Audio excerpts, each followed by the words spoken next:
Hello friend. कैसे हैं आप लोग? उम्मीद करता हूँ आप बहुत अच्छे होंगे।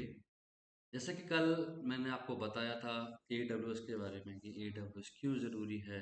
उससे पहले मैंने आपको बताया था डेवऑप्स क्या होता है, डेवऑप्स की रिक्वायरमेंट क्या रहती है और डेवऑप्स क्यों ज़रूरी है। एंड सेम मैंने ये आपको बताया था कि अगर आपको क्लाउड कंप्यूटिंग में जाना है तो AWS का क्या रोल रहेगा। अगर कोई नया सेटअप लगाता है या नई कंपनी ऑर्गेनाइजेशन होती है तो AWS उसको किस तरह से हेल्प करेगा। आज मैं आपको बताने वाला हूँ कि AWS का अकाउंट आपने देखी था कैसे क्रिएट किया था। आप उस अकाउंट में साइन इन करने की बात है। अगर आप गूगल पर लिखेंगे AWS, ओके, खाली AWS लिखेंगे तो भी चलेगा। AWS वेब सर्विसेज, जैसे इस पर लॉग इन करेंगे देन यहाँ पर आपको कंप्लीट साइन अप और साइन इन दो ऑप्शन दिखाई देंगे। एंड एक यहाँ पर आप देख रहे हैं ना कंसोल, इससे भी टेंशन नहीं लेनी, यहाँ पर भी आपको साइन इन का ऑप्शन मिलेगा। अभी मैं डिफरेंस बताता हूँ। अगर मैं यहाँ से साइन इन करता हूँ तो यहाँ पर मैं इसी अकाउंट पे जाऊँगा। सेम अगर मैं यहाँ से साइन इन करता हूँ तो भी मैं आपके इस सेम पेज पर आऊँगा। अभी यहाँ पर देखिए दो तरह के यहाँ पे दिख रहा है कि I am user using sign in. जैसे कि मैंने कल आपको वीडियो में बताया था कि होता क्या है कि आप AWS के अंदर एज एक एडमिन यूजर होता है। जैसे ऑफिस से आपको कोई लैपटॉप मिला है और उस ऑफिस के लैपटॉप में आप देखोगे अमूमन दो तरह के यूजर बने होते हैं। एक एडमिन यूजर होता है, एक आपके सेकंड आपके नाम के ऊपर आपको बना के दिया जाता है। जो फर्स्ट एडमिन यूजर होता है वो IT डिपार्टमेंट के अंडर में आता है। और IT डिपार्टमेंट क्या करता है, उसके अंदर रिस्ट्रिक्शंस लगाता है कि मान के चलो कि आप कोई अकाउंट्स के बंदे हो और आपको सिर्फ टैली का यूज रहता है एंड एक्सेल का यूज रहता है, उसके अलावा आपका कोई यूज नहीं है। ठीक है, तो उस केसेस में क्या रहेगा, उस केसेस में आपका जो IT वाला बंदा है वो उसके अंदर रिस्ट्रिक्शन लगा देगा अदर एप्लीकेशंस को लेकर। उसमें केवल और केवल आप अपना सैप ओपन कर सकते हो, टैली ओपन कर सकते हो और एक्सेल ओपन कर सकते हो उसमें। उसके अलावा अगर आप अपना गूगल क्रोम ओपन करोगे या फिर उसके अंदर आप जीमेल अकाउंट ओपन करोगे, फेसबुक लॉगिन करोगे तो कुछ भी लॉगिन नहीं होगा। तो सेम आपको अमेज़न भी यही सर्विस देता है। आपको पहले अपना खुद का एडमिन अकाउंट क्रिएट करना पड़ता है। उस एडमिन अकाउंट के थ्रू आप IM यूज़र क्रिएट कर सकते हो। IM यूज़र्स में कोई लिमिट नहीं है, आप जितने चाहे उतने यूज़र क्रिएट कर सकते हो। बट जितने भी आप यूज़र क्रिएट करोगे उस एडमिन यूज़र के अंदर में आपको उसके लिए पे करना पड़ेगा। उस IM यूज़र के थ्रू क्या रहता है, आप अपना एडमिन यूज़र के अंदर एक अकाउंट क्रिएट करोगे, यूज़र पासवर्ड आपको सामने वाले को देना होगा जो ये आपके सामने मेंशन है। बट फिलहाल के लिए मैं एडमिन अकाउंट से लॉगिन करूंगा क्योंकि मेरे को आपको बताना है कि how to I create the EC2 instance. ठीक है, तो पहले तो हम यहाँ से जाएंगे create sorry sign in for sign in पे जाएंगे as a root user email. यहाँ पे root user IM user, IM पे चले जाएंगे तो IM के लिए आएगा। अभी मैं रूट यूजर हूँ तो रूट पे जाऊंगा एंड नेक्स्ट। पासवर्ड डिफॉल्ट है मेरा। देखो यहाँ पर मुझसे पूछ रहा है अगर आप फ्यूचर में अगर कुछ सिक्योरिटी लगाने चाहते हो तो फिलहाल के मैं इसको भी स्किप नाउ कर रहा हूँ। ओके, ऑथेंटिफिकेशन के लिए, क्योंकि क्या रहता है ना कि आपका जो AWS है वो आपको बोलता है कि आप कैसे भी कर कर अपने अकाउंट को और सिक्योर करें ताकि आपके अलावा इसमें कोई भी लॉगिन ना कर सके। Second,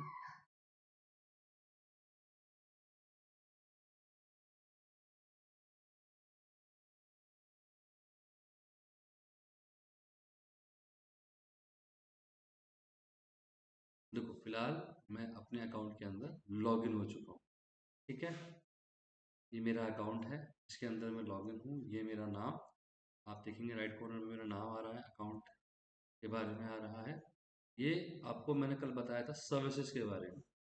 ये वो सर्विसेज हैं जिसको आप अपने अकॉर्डिंग लेना चाहें तो ले सकते हैं और आपको हर सर्विसेज का अलग अलग चार्जेस पे करना होता है। ओके, फिलहाल के लिए अभी हम बात कर रहे थे EC2 इंस्टेंस के बारे में कि EC2 इंस्टेंस क्या होता है। और इस सब में सबसे जो इम्पोर्टेंट है वो ये रीजंस होते हैं। इन सब में आप देखो, आप जो भी रीजन सेलेक्ट करोगे, जो भी आप रीजन सेलेक्ट करोगे, ये तो कभी region are not enable for this account. ये उनके लिए अकाउंट पे होते हैं जो पेड अकाउंट्स होते हैं या फिर जो इंडस्ट्रियल लेवल पे अपना अकाउंट खरीदते हैं, उनके लिए आपको ही मिलेगा। ये हर किसी के लिए नहीं होता है। ठीक है, और जो मेरे को अवेलेबल है क्योंकि मैंने सिर्फ फ्री ट्रायल अकाउंट ओपन किया हुआ है तो मेरे लिए ये ऑर्गेनाइजेशन यहाँ पर अवेलेबल है। अगर मैं इसमें इंडिया देखूँ तो स्पेसिफिकेशन मुंबई भी आ रहा है मेरा। मैं मुंबई लेना चाहूँगा तो मैं मुंबई सेलेक्ट करूँगा, तो जो मेरा EC2 इंस्टेंस क्रिएट होगा, जो AWS का मुंबई में जो सर्वर रखा हुआ है उसमें मेरा अकाउंट क्रिएट होगा। Got it? ऐसा नहीं है कि वो अमेरिका में जाके अकाउंट क्रिएट हो जाएगा, नहीं। हाँ, बैकअप अगर कल को चाहिए तो वो वहाँ से आपको मिल सकता है, वो एक अलग मैटर है। मगर अगर मैंने मान के चलिए कि यहाँ पर मैंने कैलिफोर्निया ले लिया, यूएस वेस्ट, तो जो मेरा EC2 इंस्टेंस क्रिएट होगा वो मेरा यूएस कैलिफोर्निया के अंदर होगा और वो उसके अकॉर्डिंग ही काम करेगा। फिलहाल अभी मैं यहाँ पर जाता हूँ मुंबई के अंदर, ठीक है। अभी हम अपने एशिया के हिसाब से काम कर रहे हैं।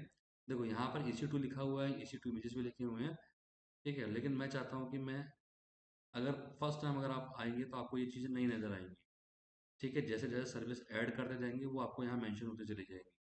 तो मैं यहाँ पर टाइप करूँगा EC2, ठीक। आप देखेंगे आपको यहाँ पर EC2 यहाँ पर मेंशन हो गया। बस आपको कुछ नहीं करना है, इस पर आपको क्लिक करना है। जैसे आप इसके ऊपर क्लिक करते हैं तो आपके सामने यहाँ पर आप देखेंगे राइट साइड के कॉर्नर में ये आइकन्स, आपको मेन्यू बटन वो दिखाई देंगे। एंड डिस्क्रिप्शन लिखा होगा, मतलब सारे अगर मैं बात करूँ तो रिसोर्स आपके बीच में दिख ही रहे होंगे। एंड यहाँ पर आप लेफ्ट साइड में देख, आपका राइट साइड में देख, सॉरी लेफ्ट साइड है, ये राइट साइड है। लेफ्ट साइड में देखेंगे तो आपको पूरा डिटेल अब दिया होगा कि आपके पास में क्या क्या अवेलेबल है EC2 इंस्टेंस के अंदर में, ठीक है। जैसे आप इंस्टेंस कर सकते हैं, टाइप ऑफ इंस्टेंट क्या है, लॉन्च टाइम पीरियड क्या है, सपोर्ट रिक्वायर्ड सर्विस प्लान, ठीक है। अमेजोन मशीन इमेजेस के बारे में मैंने बताया था कल आपको कि कैसे एक जैसे आपने कोई मशीन तैयार करी है उसकी इमेज आप रख सकती हैं, फ्यूचर में कभी भी आपको कॉन्फ़िगर करने की ज़रूरत नहीं पड़ेगी, सिर्फ वहीं से इमेज उठा के सीधा कॉन्फ़िगर हो जाएगा डिवाइस आपका, ठीक है। वॉल्यूम आपको बढ़ाना हो, स्नैपशॉट अगर लेना हो किसी चीज़ का तो आप एक पूरा बोल सकते हैं।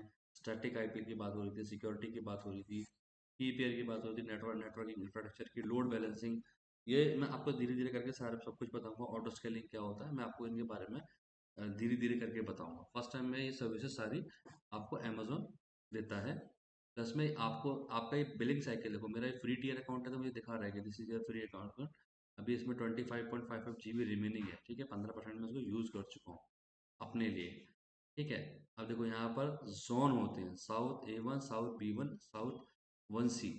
अभी मान के चलो कि जैसे आप किसी शहर में रहते हो, ठीक है। जैसे दिल्ली में आप रहते हो तो दिल्ली में क्या कर रखा है कि दिल्ली की 4 जोन है, ईस्ट वेस्ट नॉर्थ साउथ। जैसे कहते हैं कि भाई फिर तू कहाँ से है, फॉर एग्जाम्पल कि भाई मैं साउथ से हूँ, मैं कहाँ से हूँ भाई, मैं वेस्ट से हूँ, ठीक है। भाई कोई कहेगा मैं रोहिणी से हूँ, कोई बोलेगा भाई मैं जमुना का हूँ।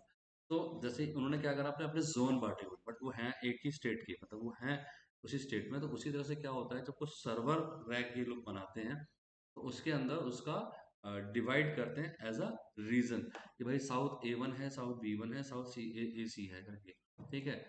ठीक है, अगर मान के चलो कि कल को अगर साउथ A1 में कोई प्रॉब्लम आ रही है तो उसको ऑटोमेटिकली आपका जो डाटा है वो साउथ 1B में चला जाएगा, और अगर साउथ दोनों गए तो इसमें जाएगा। और अदरवाइज इसके अलावा भी इनका ऑप्शन रहता है कि वो सीधा आपका डाटा ट्रांसफर करके दूसरे रीजन की किसी भी सर्वर को मूव कर देंगे। अब देखो इसमें क्या है, इंस्टेंस। इंस्टेंस क्या, जो आप अपना OS बनाएंगे, मतलब एक मशीन तैयार करेंगे उसको इंस्टेंस बोलते हैं।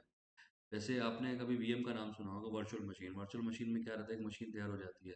सेम वैसे ही है, आइडल्स के अंदर आप अपनी एक मशीन तैयार करते हो जिसका नाम दिया गया इंस्टेंस। इसके अंदर अभी जीरो काउंट है बिकॉज उसके अंदर अभी कोई मशीन रन नहीं हो रही है। ऑटो स्केलिंग, अगर हम कोई ऑटो स्केल करेंगे कि मान के चलो कि हमारी मशीन ऑटोमेटिकली स्केल करे, अपने आप को बढ़ाए घटाए, तो ऑटो स्केलिंग में जाएगी, ठीक है। IP वगैरह ये सब मैं आपको बताऊंगा बाद में। सबसे पहले हम काम करेंगे EC2 इंस्टेंस क्रिएट करेंगे। या तो आप यहाँ लॉन्च जो इंस्टेंस लिखा है ना इस पे भी जा सकते हैं, ठीक है। इंस्टेंस इस पे भी जा सकते हैं, या फिर आप रनिंग इंस्टेंस पे भी जा सकते हैं, हम तीनों में से किसी पे भी जा सकते हैं वन टाइम। अभी यहाँ से हम स्टार्ट कर रहे हैं बेसिक, तो हम लॉन्च इंस्टेंस पे क्लिक करेंगे। जैसे ही आप लॉन्च इंस्टेंस पे क्लिक करेंगे सीधा आपको लेके जाएगा आपको इंस्टेंस मेकिंग पे, जहाँ पर आपको इंस्टेंस बनाना है। अभी मुझे इस इंस्टेंस का नाम देना है, ठीक है। मैंने नाम दिया डेमो। जैसे आप अपने सिस्टम का नाम देते हो ना, एडमिन लॉगिन, राहुल लॉगिन, ठीक है, Vivek login, Ravi login, Ajay login, Sandeep login, what जो भी नाम आपके माइंड में आए, जैसे आप अपना नाम देना चाहते हो। अगर मैं अपना नाम